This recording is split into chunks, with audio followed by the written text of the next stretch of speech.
Regresamos, segunda media hora del programa, y la verdad es que creo que es fundamental que empecemos a hacer esta reflexión sobre lo que ha sido el escándalo del siglo.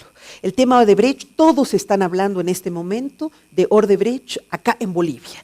Pero claro, nosotros siempre queremos hacer algo diferente.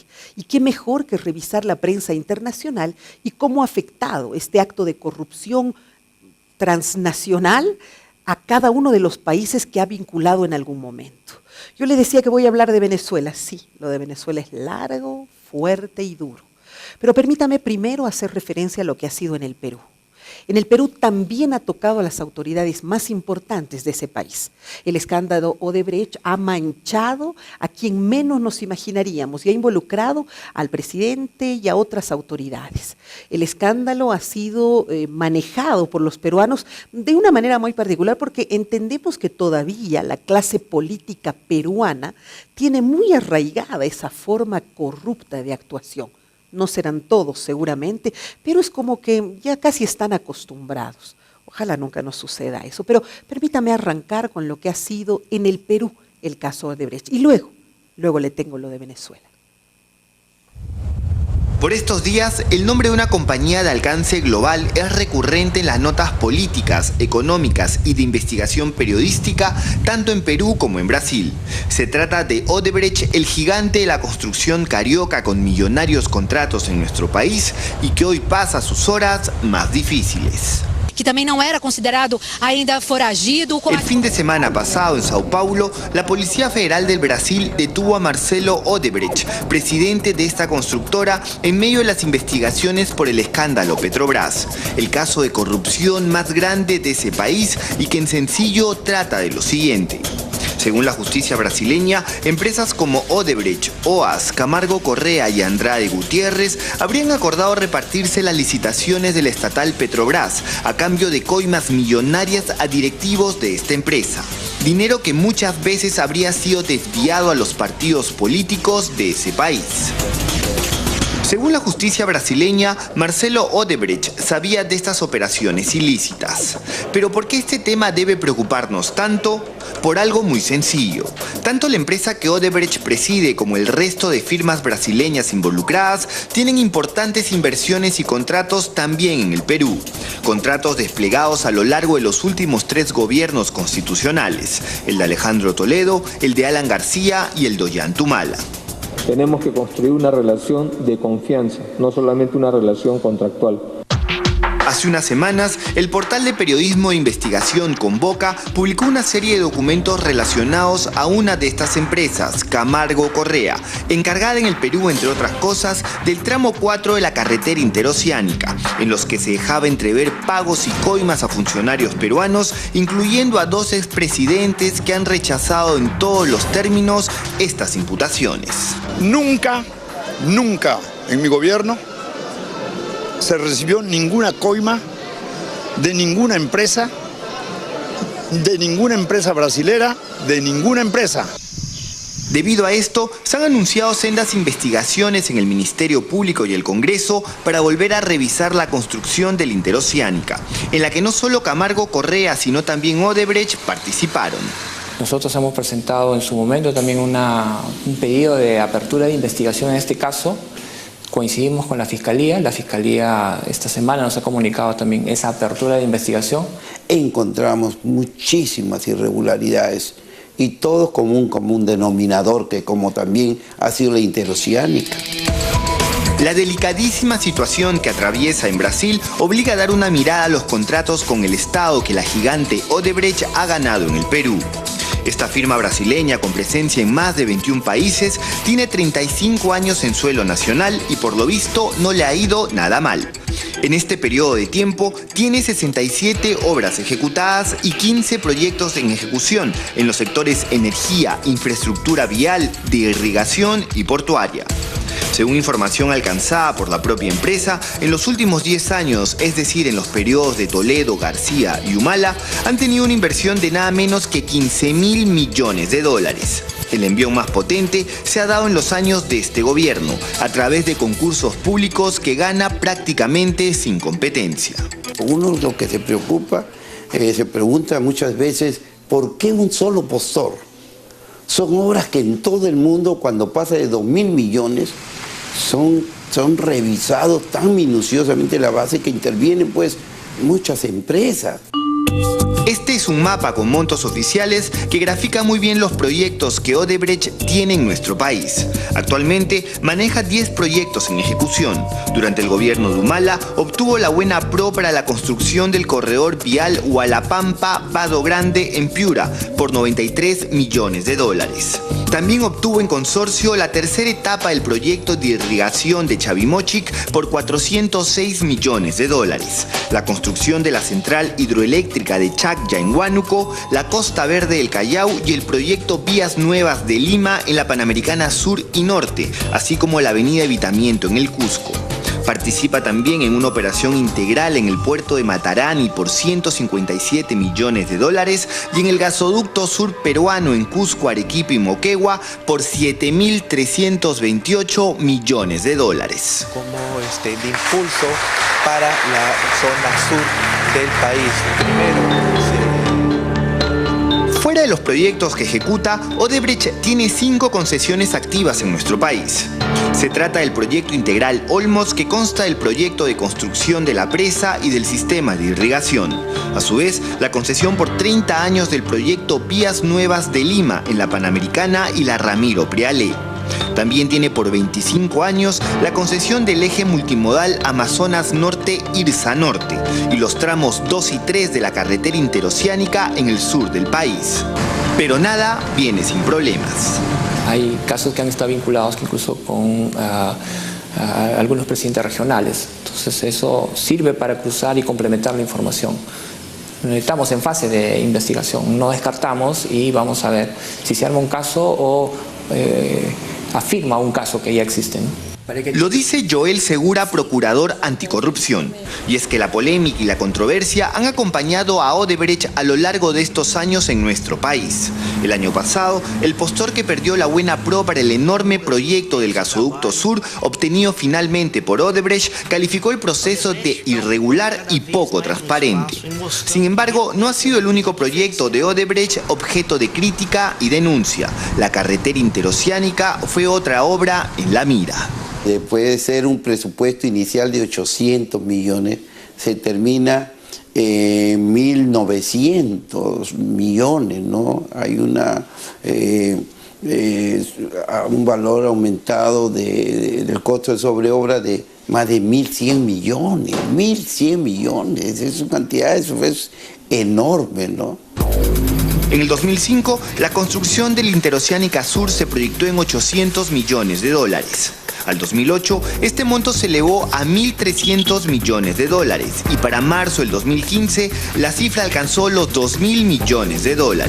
Esto se debió a las numerosas adendas efectuadas al contrato de los tramos 2 y 3 a cargo del consorcio liderado por Odebrecht y del tramo 4 a cargo de la otra empresa brasilera Camargo Correa. Nada menos que 22 adendas. Teniendo en cuenta los documentos incautados en medio de la tormenta brasilera a los funcionarios de Camargo Correa, donde se detallan supuestas coimas en Perú, la Procuraduría Anticorrupción ha entrado a tallar.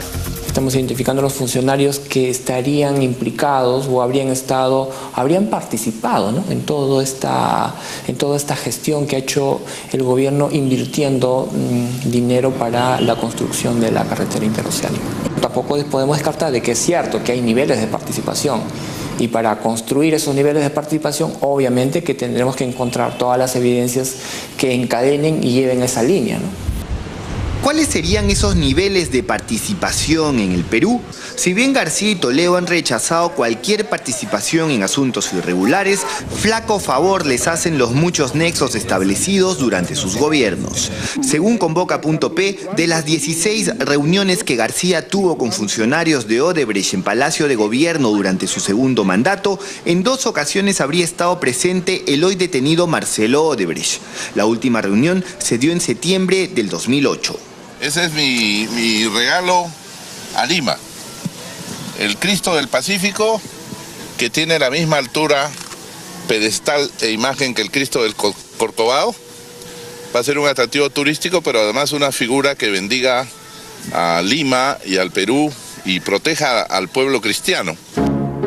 Casi 3 años después, en junio del 2011, y con muchos contratos ganados, Odebrecht y el resto de empresas brasileñas hoy metidas en el escándalo en su país, donaron a la ciudad de Lima el denominado Cristo del Pacífico, una obra valorizada en $800.000 que contó incluso con el aporte de García con 100.000 soles de su bolsillo. ¿Le parece ético, por ejemplo, recibir una donación de una empresa que gana importantes contratos con el Estado? Al contrario, lo que es poco ético sería recibir coimas de una empresa, como ha ocurrido en nuestro país.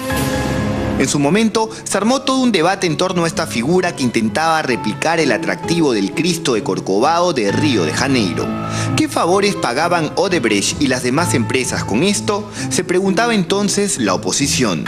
Por lo pronto a este efigie solo se le conoce un milagro.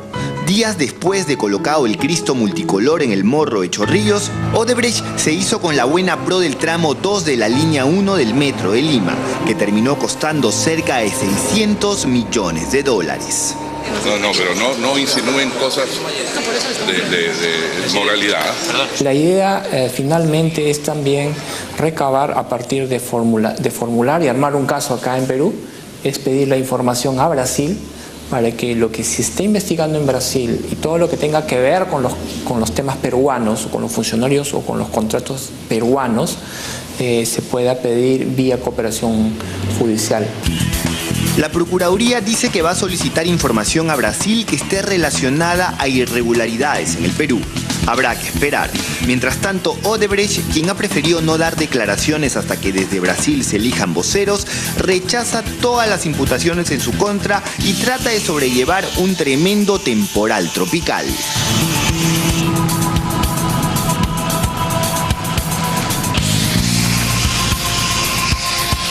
Increíble, ¿no es cierto? Interesante, impactante. Bueno, ahora sí, lo que tenía previsto para usted. Fernando del Rincón, uno de los más destacados periodistas de CNN Internacional, si usted no lo recuerda, es aquel periodista que llegó a Bolivia anunciando que iba a presentar al hijo de don Evo Morales. Se le hizo a él toda una trama queriendo presentarle a una criatura que no tenía ninguna vinculación con don Evo Morales. ¿Cuán responsable será este periodista que no llevó adelante la nota? ¿Lo hizo bien? ¿Lo hizo mal? Tal vez mal, porque lo adelantó y lo anunció aún sin estar seguro de que había o no ese hijo. Bueno, don Fernando del Rincón ha sido procesado en este momento por el gobierno de don Evo Morales y está siendo procesado por esa sarta de calumnias, pero él no llevó adelante la nota.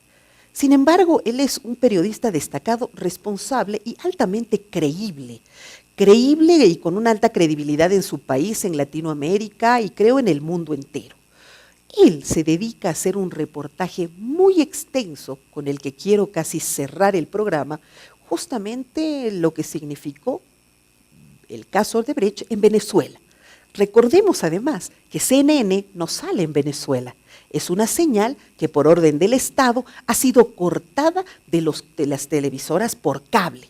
Por tanto, la gente que quiere ver Venezuela solamente puede hacerlo por internet. CNN en Venezuela. O sea, hay muchos matices ahí que yo se los expongo para que usted vea cuánto puede haber de verdad, cuánto puede haber de una intencionalidad particular, de una venganza, de una vendetta y de quién estamos hablando como periodista investigador. Así que ahora sí, vamos, el escándalo del siglo, el caso Odebrecht, ya en Venezuela. En el número 2, Venezuela, ¿llegó Odebrecht? La fiscal 55 del Ministerio Público citó en calidad de imputadas a 2 mujeres por las investigaciones relacionadas al caso Odebrecht. La fiscal general de Venezuela, Luisa Ortega Díaz, destacó que los funcionarios públicos involucrados en el caso de corrupción más grande de América Latina en los últimos años comprometieron el patrimonio del Estado y aseguró que el Ministerio Público realizó las investigaciones y tienen en su poder los contratos de las obras que la empresa desarrollaría en el país, que los funcionarios no les hicieron seguimiento a las obras y muchas no fueron ni culminadas. También reveló que muchos recibieron comisiones. Vamos a iniciar entonces con esto. El escándalo de corrupción de la empresa constructora brasileña Odebrecht tardó para llegar, pero llegó a Venezuela. Este lunes la Fiscalía General de la República aseguró vía Twitter que había citado en calidad de imputadas y por delitos de corrupción relacionados con Odebrecht a 2 mujeres vinculadas al exministro de Transporte y ahora diputado oficialista venezolano Ayman El Troudi. Sin embargo, hasta ahora la Fiscalía no ha ofrecido detalles sobre los presuntos delitos cometidos. Las imputadas aún no se han pronunciado. Varios analistas consultados en Venezuela creen que esta imputación podría estar relacionada con la información difundida por el Departamento de Justicia de Estados Unidos en diciembre de 2016, donde aseguraban que la gigante Odebrecht pagó $98 millones entre 2006 y 2015 a funcionarios venezolanos a cambio de contratos multimillonarios para la construcción de varias obras públicas. 7 meses después, el dato parece confirmarse. La fiscal general de Venezuela, Luisa Ortega Díaz, dijo que ya tenía en su poder los nombres de esos funcionarios que recibieron los sobornos y también los nombres de las personas que aprobaron los proyectos. La fiscal explicó que los funcionarios que recibieron coimas lo hicieron mediante cuentas en el extranjero y en algunos casos de manera indirecta por medio de familiares. Escuche. Tenemos los contratos. Tenemos los contratos y las personas que autorizaron que se ejecutaran esas obras y que no, comprometiendo los dineros del Estado, y que no le hicieron el seguimiento a esos contratos y que son obras que nunca se concluyeron. Es decir, ojo a todos aquellos que firmaron esos contratos, que no le hicieron el seguimiento y esas obras nunca concluyeron. Y que además de no hacer el seguimiento y que no fueron terminadas, muchos de ellos recibieron comisiones. Pues esta es la primera vez que las autoridades venezolanas hablan de implicados. Esto a pesar de que el monto de sobornos de Odebrecht en Venezuela es el más alto registrado en Latinoamérica, después de Brasil, claro, ¿no? Luis Ortega lamentó que la demora en las investigaciones, asegurando que el obstáculo principal es que las pruebas las tienen aquellos que precisamente están siendo investigados. Pero ¿de cuánto dinero estamos hablando? A ver, ¿cómo se pagaron estos sobornos? ¿Cuántas obras se aprobaron y nunca se construyeron? Esos son los datos más puntuales, ¿no? Y para eso siempre nos trae Guerrero, desde el Centro Mundial de Noticias en Atlanta. Vamos para allá.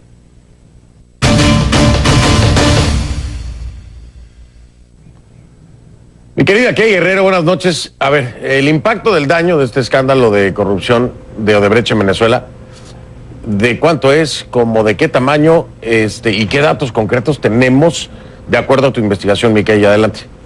Hola Fernando, según el portal web de la empresa Odebrecht, dicen que desde los años 80 han construido 10 obras en Venezuela y que mantienen otras 10 que están inconclusas. Una de esas obras, Fernando, y quizás la más importante por la magnitud y el costo, es la construcción de la línea 5 del metro de Caracas, que según la descripción del proyecto permitiría a los caraqueños trasladarse de extremo a extremo en la ciudad sin ninguna interrupción. Era uno de los planes más impulsados por Hugo Chávez, cuya promesa, Fernando, quedó televisada. Escucha. Línea 5 del Metro de Caracas. Construimos caminos.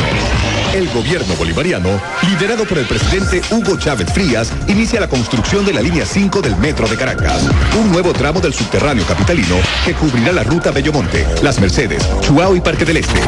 En un lapso de 5 años, estas zonas de la capital contarán con un transporte alterno y de calidad. Línea 5 del Metro de Caracas. Construimos caminos. Gobierno. Fernando, esa obra se firmó en 2007 y tenía que estar lista para el año 2010, pero en el 2011 solo llevaba un pequeño porcentaje de construcción que estaba listo según datos oficiales. La inspección de ese año, el 2011, fue hecha por Ayman El Troudi, entonces ministro de Transporte, y vinculado este martes por la Fiscalía con 2 personas imputadas por un caso de corrupción que está relacionado a Odebrecht. El Troudi prometió entregar la obra en 2014, pero eso no pasó. En 2015 dijo que la entregaría en 2016, pero solamente una estación fue inaugurada. Toda esa información, Fernando, se puede constatar en ese documento que tienes en pantalla del Ministerio de Transporte de Venezuela, que señala ahora que la obra no se completará hasta el 2020, que hasta el 2015 solo habían construido un 23% de la misma, que la meta física de construcción para el 2015 fue del 16%, pero solamente se completó un 1,9%, y que hasta el momento, Fernando, presta atención, habían gastado más de $1.700 millones. El escenario se repite con otras 8 obras a nivel nacional. Es el caso del transporte ferroviario Caracas-Guarenas, Guarenas-Caracas, que se inició en 2007 y debía inaugurarse en 2013, pero solo se completó una fase. El exministro El Troudi prometió que estaría lista para el 2016, pero no ocurrió, y ahora dicen que habrá que esperar hasta el 2019. Fernando, hasta el 2015 ya se habían gastado 4.400 millones de dólares.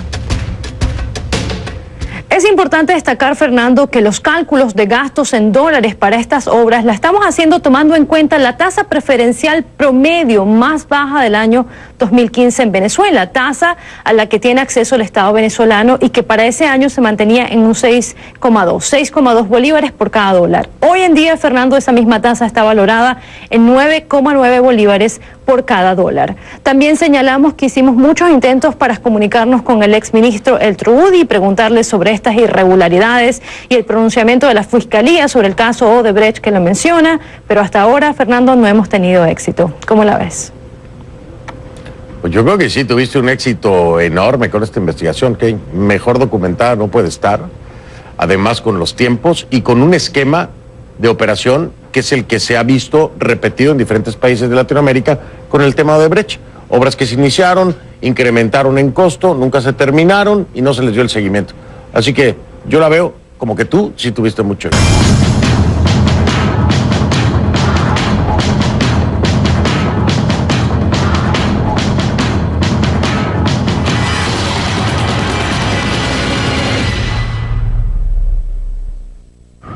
Le doy la bienvenida a Blanca Rosa Mármol, ex magistrada del Tribunal Supremo de Justicia, y también a Juan Guaidó, presidente de la Comisión de Contraloría de la Asamblea Nacional y diputado por la Mesa de la Unidad Democrática.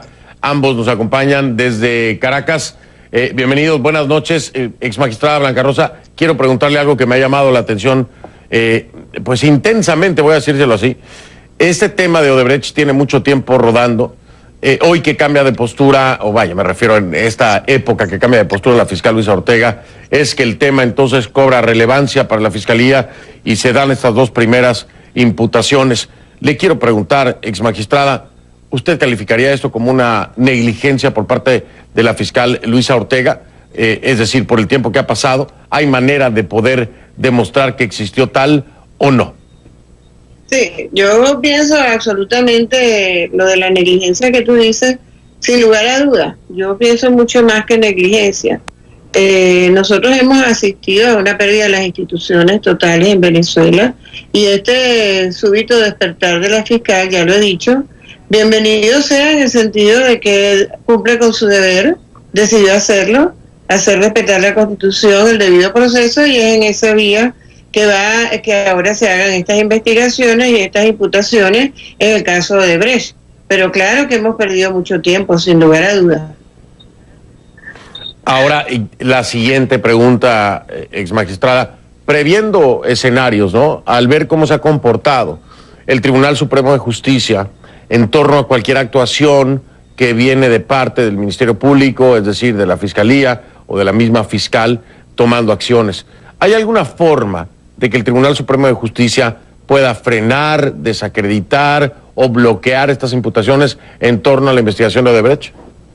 Sí, ya están preparando las acciones, porque yo veo que hoy salió también una decisión de esas que, como el Tribunal Supremo de Justicia ahora saca decisiones en serie y en nocturnidad y en cualquier circunstancia que se nos pueda ocurrir, hubo una relación a la capacidad del Ministerio Público de imputar o no ante sí, es decir, dice que solamente en la sentencia que puede solo imputar ante el juez de control, con lo cual evidentemente le quiere restringir sus capacidades para, en vista, por supuesto, a estas investigaciones. No queda otra explicación posible, porque de otra manera no se entiende por qué una decisión de esa naturaleza a estas alturas, interpretando, entre comillas, el Código Orgánico Procesal Penal.